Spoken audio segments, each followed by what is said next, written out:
ಶೌಕತ್ ಕಾತರ್ಕಿ ಹಾಗೂ ಯಾಸೀನ್ ಸಾಬ್ ಬೋದ್ಲೆ ಖಾನ್ ಇವರ ಸಾರಥ್ಯದಲ್ಲಿ ಕರುನಾಡ ಘರ್ಜನೆ ನ್ಯೂಸ್.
ವೀಕ್ಷಕರಿಗೆ ಮೊನ್ನೆ ನಡೆದಂಥ ರವಿವಾರ 3ನೇ ತಾರೀಕಿಗೆ ಗದಗ್ ತೋಟದಾರ್ಯ ಮಠದ ಜಾತ್ರೆಯಲ್ಲಿ ಅವಂಗಡ ಏನು ನಡೆದಿದೆ, ಆ ಅವಂಗಡದಲ್ಲಿ ಇರುವ ಎಲ್ಲ ಸಂಸ್ಥರಿಗೆ ಗದಗ್ ಬೆಟಗೇರಿ ಅಂಜುಮನ್ ಕಮಿಟಿ ವತಿಯಿಂದ ಬಂದು ಭೇಟಿಯಾಗಿ ಅವರ ಆರೋಗ್ಯವನ್ನು ವಿಚಾರಣೆ ಮಾಡಿ ಅವರಿಗೆ ಭೇಟಿ ನೀಡಿ ಬಂದಿದ್ದಾರೆ. ಬನ್ನಿ ಅವ್ರ ಜೊತೆ ಇವತ್ತು ನಾವು ಭೇಟಿಯಾದ ಸಂಸ್ಥರಿಗೆ ಏನಂದ್ರು, ಅವರ ಆರೋಗ್ಯ ಹೇಗಿದೆ ಎನ್ನುವ ವಿಚಾರಣೆಯನ್ನು ನಾವು ಅಂಜುಮನ್ ಕಮಿಟಿಯ ಪದಾಧಿಕಾರಿಗಳಿಗೆ ಕೇಳ್ತಾ ಇದ್ದೀವಿ. ಬನ್ನಿ. ಅಸ್ಸಲಾಮು ಅಲೈಕುಂ.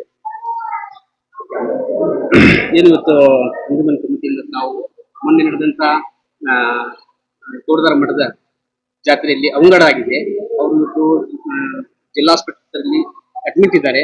ಹೇಗಿದ್ದಾರೆ ಅವರು? ಅಸ್ಸಲಾಮು ಅಲೈಕುಂ. ಗದಗ ಬೆಟಗೇರಿ ಅಂಜುಮನ್ ವತಿಯಿಂದ ಮೊನ್ನೆ ಏನು ಅವಘಡ ಆಗಿದೆ ತೋಟದಾರ್ಯ ಮಠದ, ಆಗಬಾರ್ದಿತ್ತು, ಅನಾಕಾರಣ ಆಗಿದೆ. ಇದರಲ್ಲಿ ಬಹಳ ಜನ, ಒಂದು 18ರಿಂದ 19 ಜನ ಬಹಳ ತೀವ್ರವಾಗಿ ಗಾಯಗೊಂಡಿದ್ದಾರೆ. ಈಗ ಅವರಿಗೆ ನಾವು ಮಾತಾಡಕ್ಕೆ ಬಂದಿದ್ದೀವಿ ಇವತ್ತ. ಇದರಲ್ಲಿ ನಮ್ಗೆ ಏನ್ ಅನಿಸ್ತಾ ಇದೆ ಅಂದ್ರೆ, ಇಲ್ಲೇ ಮೆಡಿಕಲ್ ಏನು ಅವರಿಗೆ ಚಿಕಿತ್ಸೆಯನ್ನ ಕೊಡಬೇಕು, ಅದು ಫಾಸ್ಟ್ ಆಗ್ತಾ ಇಲ್ಲ. ಕೆಲವು ಮಂದಿಗೆ ಇನ್ನ ಮಟ್ಟ ಸ್ಕ್ಯಾನಿಂಗ್ ಆಗಿಲ್ಲ, ಕೆಲವು ಮಂದಿಗೆ ರಿಪೋರ್ಟ್ ಆಮೇಲೆ ಔಷಧಿಗಳು ಆಮೇಲೆ ಡಾಕ್ಟರ್ ಸರಿ ತನಗ ಬರವಲ್ರ ಅಂತ ಹೇಳಿದ್ರು. ಆಮೇಲೆ ಇದ್ರಾಗ ಮೇನ್ ಕಾರಣ ಏನ್ ಕಾಂಟ್ರಾಕ್ಟ್ದಾರ್ ಇದೆ, ಏನ್ ಮಠದ ಜಾತ್ರೆ ಒಳಗೆ ಏನ್ ಕಾಂಟ್ರಾಕ್ಟ್ ಬೇಸ್ ಮೇಲೆ ಇವ್ರು ಕೊಟ್ಟಿರ್ತಾರ, ಇವ್ರ ಏನೈತಿ ಸರಿಯಾಗಿ ನೋಡಿ ಒಬ್ಬರ ಜೀವ ಹಂಗ ಏನು ಇದು ಇರಂಗಿಲ್ಲ. ಅವ್ರೇನೈತಿ ಬಹಳ ಕೇರ್ಫುಲ್ ಆಗಿ ತಗೋಬೇಕಿತ್ತು. ಇದಕ್ಕೂ ನೇರ ಹೊಣೆ ಏನೈತಿ ಆ ಕಾಂಟ್ರಾಕ್ಟ್ದವರು, ಜಾತ್ರಾ ಮಹೋತ್ಸವದ ಏನು ಗುತ್ತಿಗೆದಾರರು ಇದ್ದಾರೆ ಅವ್ರು ಹೋಗ್ತಾರ. ಆಮೇಲೆ ಮಠದವರು ಇದಕ್ಕೆ ಏನೈತಿ ಮುಂದೆ ಬಂದು ಎಲ್ಲಾ ಸಂತ್ರಸ್ತರಿಗೆ ಟ್ರೀಟ್ಮೆಂಟ್, ಚಲೋ ಟ್ರೀಟ್ಮೆಂಟ್, ಆಮೇಲೆ ಅವ್ರಿಗೆ ಏನ್ ಸಹಾಯಧನ ಪರಿಹಾರಧನ ಏನಿದೆ ಅದೆಲ್ಲ ಕೊಡ್ಬೇಕಾಗಿ ಅಂಜುಮನ್ ಕಮಿಟಿಲಿಂದ ನಾವು ಕೇಳ್ತಾ ಇದ್ದೇವೆ. ನಮ್ಮ ಉಪಾಧ್ಯಕ್ಷರು ಮಾತಾಡ್ತಾರೆ. ಅಸ್ಸಲಾಮು ಅಲೈಕುಂ. ಮೊನ್ನೆ ರವಿವಾರ ದಿವಸ ಏನು ಈ ಅವಘಡ ನಡೀತು ತೋಂಟದಾರ್ಯ ಮಠದಲ್ಲಿ, ಮೊದಲನೇದಾಗಿ ಅವನೇನು ಕಾಂಟ್ರಾಕ್ಟರ್ ಅದನ ಆ ಮಾಲಕ ಅವನ್ ತಪ್ಪಾಗ್ತದ. ಯಾಕಂತಂದ್ರೆ ಅವನು ಮೊದಲೇ ಅದನ್ನ ಚೆಕ್ ಮಾಡ್ಕೋಬೇಕಾಗಿತ್ತು. ತೂಗು ಉಯ್ಯಾಲೆ ಏನೈತಿ ಅದ್ರದ್ದು ಏನು ನಟ್ಬೋರ್ಡ್ ಸರಿ ಇದ್ದವ, ಜಂಗ್ ಹಿಡ್ದವ, ಚಲೋ ಅದಾವ ಅನ್ನೋದು ನೋಡ್ಬೇಕಾಗಿತ್ತವ. ನೋಡಿಲ್ಲ. ಮುಖ್ಯವಾಗಿ ಅವನು ತಪ್ಪಿತಸ್ಥ ಆಗ್ತಾನೆ. ಅದಲ್ದನ ಏನು ಇವತ್ತು ವ್ಯವಸ್ಥಾಪಕ ಮಂಡಳಿ ಜಾತ್ರಾ ಕಮಿಟಿ ಇದೆ, ಆ ಕಮಿಟಿಯವರು ಇದ್ರ ಬಗ್ಗೆ ನಿಗಾ ವಹಿಸ್ಬೇಕು. ತಪ್ಪಂತ ಹೇಳ್ತಾ ಇಲ್ಲ, ನಾವು ಯಾರನ್ನೂ ಬ್ಲೇಮ್ ಮಾಡ್ತಾ ಇಲ್ಲ. ಬಟ್ ಒಂದು ಇಲ್ಲಿ ಏನಾಗಿದೆ ಅಂದ್ರೆ ಆ ಕಮಿಟಿಯವರು ಬಂದು ಇಲ್ಲಿ ಏನು ಇವತ್ತು ಅಪಘಾತಕ್ಕೆ ಈಡಾಗ್ಯಾರ, ಅವ್ರನ್ನೆಲ್ಲ ಭೇಟಿಯಾಗಿ ಹೋಗ್ಯಾರ ಅಂತ ಹೇಳ್ಯಾರ. ಅದು ಖುಷಿ ವಿಷಯ ನಿಜ. ಆದ್ರೆ ಇಲ್ಲಿ ನಾನು ಮಾನ್ಯ ಏನು DHO ಸಾಹೇಬರಲ್ಲಿ ವಿನಂತಿ ಮಾಡ್ತೀನಿ, ಇಲ್ಲಿ ಸರಿಯಾದ ಟ್ರೀಟ್ಮೆಂಟ್ ಸಿಗ್ತಾ ಇಲ್ಲ ಅನ್ನೋದು ಎಲ್ಲರದು ಬ್ಲೇಮ್. ಭಾಳ ಅಂದ್ರೆ ಒಬ್ಬವನ್ ಬಿಟ್ರೆ ಉಳಿದವ್ರು ಅಷ್ಟು ಬ್ಲೇಮ್ ಮಾಡ್ತಾ ಇದ್ದಾರೆ. ನಿಲ್ಗುಂದ್ ಸಾಹೇಬ್ರು ಏನು DHO ಇದ್ದಾರೆ, ಇವರು ನಿಗಾ ವಹಿಸ್ಬೇಕಾಗ್ತದೆ. ಯಾಕಂತಂದ್ರೆ ಇಲ್ಲಿ ಪೇಷಂಟ್ಗಳನ್ನ ಯಾರು ಕೇಳೋರಿಲ್ಲದಂಗೆ ಆಗೈತದ. ಆಮೇಲೆ ಸ್ಕ್ಯಾನಿಂಗ್ ಮಾಡಿದ ರಿಪೋರ್ಟ್ ಆ ಕಡೆ ಇಲ್ಲ, ಅದು ಸ್ಕ್ಯಾನಿಂಗ್ ಮಾಡಿದ ರಿಪೋರ್ಟ್ ಅವ್ರ ಹತ್ರ ಇಲ್ಲ ಅಂದಮೇಲೆ ಅವರು ಚಿಂತಾಗ್ರಾತರಾಗ್ಯಾರ. ಬಟ್ ಆದ್ರೆ ಒಬ್ರು ಡಾಕ್ಟರ್ ಬಂದ ಒಳ್ಳೆ ಸ್ಪಂದಿಸಿದ್ರು, ಅವ್ರಿಗೆ ನಾವು ಹ್ಯಾಟ್ಸಪ್ ಹೇಳ್ತೀವಿ. ಯಾಕಂತಂದ್ರೆ ಇಲ್ಲ, ಅದು ನಾವು ಡಾಕ್ಟರ್ ಹತ್ರ ಇರ್ತದೆ, ಅದ್ರ ಮೇಲಿನ ಡಾಕ್ಟರ್ಗೆ ಸಹಿ ಮಾಡಿಸ್ಕೊಂಬರಕ್ ತೊಗೊಂಡೋಗಿರ್ತಾರೆ, ಇಲ್ಲಿ ಹಿಡಿದು ಏನು ಅವಶ್ಯಕತೆ ಇಲ್ಲ, ಅದ್ರ ಪ್ರಕಾರ ಟ್ರೀಟ್ಮೆಂಟ್ ಕೊಡ್ತೀವಿ ಅಂತ ಹೇಳಿದಾರೆ. ಅದು ಖುಷಿ ವಿಷಯ. ಆದಾಗ್ಯೂ ಸಹಿತ ಏನು DHO ಇದ್ದಾರೆ, ಈ DHO ಸಾಹೇಬರು ಸರಿಯಾದ ನಿಗಾ ವಹಿಸ್ಬೇಕು. ಎಲ್ಲಾ ಕಡೆ ಪೇಷಂಟ್ ಕಡೆ ಅಡ್ಡಾಡ್ಬೇಕು. ಸುಮ್ಮನೆ ಅಲ್ಲಿ ತಮ್ಮ ಚೇಂಬರ್ನಲ್ಲಿ ಕೂತ್ಕೊಂಡು AC ಆಫೀಸ್ನಾಗ ಕುಂದ್ರುವಂಥದ್ದಲ್ಲ. ಯಾಕಂತಂದ್ರೆ ನಾವಿದು ಈ ಸಲ 2ನೇ ಸಲ ನೋಡಕತ್ತೀವಿ DHO ಸಾಹೇಬರ ಈ ಒಂದು ಏನು ಕೇರ್ಲೆಸ್ ತನ ಇದೆ, ಇದು 2ನೇ ಸಲ ನೋಡಕತ್ತೀವಿ. ಅದಕ್ಕೆ ದಯಮಾಡಿ ಹಾಗಾಗಬಾರ್ದು. ನಾವು ತಮ್ಮ ಮೇಲೆ ಬ್ಲೇಮ್ ಮಾಡ್ತಾ ಇಲ್ಲ, ವಿನಂತಿ ಮಾಡ್ಕೋತೀವಿ ಅಂತ ತಿಳ್ಕೊಡ್ರಿ. ಆಮೇಲೆ ಇನ್ನೊಂದು ಏನಂದ್ರೆ ಜಾತ್ರಾ ಕಮಿಟಿಯವರು ಸಹಿತ ಇದಕ್ಕೆ ಹೊಣೆಗಾರರಾಗ್ತಾರೆ, ಆದ್ರೆ ತಪ್ಪಿತಸ್ಥ ಅಂತ ಹೇಳುದಿಲ್ಲ. ಬಟ್ ಏನಾದ್ರೂ ಆಮೇಲೆ ಒಂದು ಪೇಷಂಟ್, ಗಂಗಾವತಿ ಪೇಷಂಟಿನ ಪಾಲಕರು ಹೇಳಿದ್ರು ಯಾರು ಬಂದು ನೋಡ್ತಾ ಇಲ್ಲ, ಎಷ್ಟು ಸಲ ಫೋನ್ ಹಚ್ಚಿದ್ರು ವ್ಯವಸ್ಥಾಪಕ ಕಮಿಟಿಯವರು ಫೋನ್ ಎತ್ತಾ ಇಲ್ಲ ಅಂತ ಹೇಳಿ. ಅದೇನು ಗೊತ್ತಿಲ್ಲ. ಆದಾಗ್ಯೂ ಸಹಿತ ತಾವು ವ್ಯವಸ್ಥಾಪಕ ಕಮಿಟಿಯವರು ಯಾವುದೇ ಕಾರಣಕ್ಕೂ ಇವ್ರು ಏನು ಪರಿಹಾರ ಕೊಡ್ಬೇಕು ಆ ನಿಟ್ಟಿನಲ್ಲಿ ಕೆಲಸ ಮಾಡ್ಬೇಕು. ಆಮೇಲೆ ಇವತ್ತು ಮತ್ತೊಮ್ಮೆ ಪದೇ ಪದೇ ಹೇಳ್ತೀವಿ ನಾವು, ಈ DHO ಸಾಹೇಬರು ಉಳಿದವರು ಡಾಕ್ಟರ್ ಬಹಳ ಸ್ಪಂದಿಸ್ಯಾರ, 1-2 ಜನ ಇಲ್ಲಿ, ಅದು ಪ್ರಾಬ್ಲಮ್ ಇಲ್ಲ. DHO ಸಾಹೇಬ್ರ ಬಗ್ಗೆ ನಮ್ದು ಒಂದು ವಿನಂತಿ ಏನಂದ್ರೆ ತಾವು ಬರ್ಬೇಕು, ತಾವು ಬಂದು ಎಲ್ಲಾ ಕಡೆ ಎಲ್ಲೆಲ್ಲಿ ಪೇಷಂಟ್ ಅದಾವ ಅನ್ನೋದನ್ನ ತಿಳ್ಕೊಂಡು ಇವತ್ತು ಆ ಪೇಷಂಟ್ಗಳಿಗೆ ಸರಿಯಾದ ಟ್ರೀಟ್ಮೆಂಟ್ ಕೊಡುವಂತ ಕೆಲಸ ಮಾಡ್ಬೇಕು. ಮಾಡದೇ ಇದ್ರೆ ನಾವು ಮತ್ತೆ ನಿಮಗೆ DC ಅವರಿಗೆ ಕಂಪ್ಲೇಂಟ್ ಮಾಡುವಂತ ಪ್ರಮೇಯ ತಂದ್ಕೋಬೇಡ್ರಿ. ಯಾಕಂತಂದ್ರೆ ಇಲ್ಲಿ ಒಂದು ಮಗು ಅಂತೂ ಬಹಳ ಚಿಂತಾಜನಕ ಸ್ಥಿತಿಯಲ್ಲಿ ಇದ್ದಾನ. ಅವನು ನೋಡಿದ್ನಪ್ಪ ಅಂದ್ರೆ ಕಣ್ಣಾಗ ನೀರು ಬರ್ತಾವ. ಮತ್ತೆ ಇದೆಲ್ಲ ಇದ್ದಾಗ ನೀವು DHO ಸಾಹೇಬ್ರು ಇವೆಲ್ಲ ಅಡ್ಡಾಡಿದ್ರೋ ಗೊತ್ತಿಲ್ಲ, ಅಡ್ಡಾಡಿದ್ರೆ ನೀವು ತುಂಬಾ ಒಳ್ಳೇದು, ನಿಮ್ಗೆ ಥ್ಯಾಂಕ್ಸ್ ಹೇಳ್ತೀವಿ. ಒಂದ್ ವೇಳೆ ಇವ್ರನ್ನ ಯಾರನ್ನು ತಿರುಗಿ ನೀವು ನೋಡಿಲ್ಲ ಅಂದ್ರೆ ಮುಂದೆ ನಾವು ಉಗ್ರ ಹೋರಾಟ ಮಾಡ್ಬೇಕಾಗ್ತದೆ. ನಾವು ಈ ಗದಗ ಬೆಟಗೇರಿ ಅಂಜುಮನ್ ಸಮಿತಿಯ ಉಪಾಧ್ಯಕ್ಷನಾಗಿ ಈ ಮಾತು ಹೇಳಕತ್ತೀನಿ. ನನ್ನ ಎಲ್ಲ ಡೈರೆಕ್ಟರ್ ಸಹಿತ ಇಲ್ಲಿ ಬಂದಿದ್ದೀವಿ.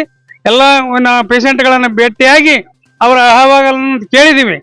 DC ಅವರಿಗೆ ತಮ್ಮ ಮೇಲೆ ನಾವು ಅರ್ಜಿ ಕೊಡುವಂತ ಪ್ರಮೇಯ ಬಂದು ಒದಗುದಿಲ್ಲ ಅಂತ ತಿಳ್ಕೊಂಡು ನೀವೆಲ್ಲರೂ ಸರಿಯಾಗಿ ನೋಡ್ತೀರಿ ಅಂತ ತಿಳ್ಕೊಂಡು ನಾನು ಹೇಳಕ್ ಇಷ್ಟಪಡ್ತೀನಿ.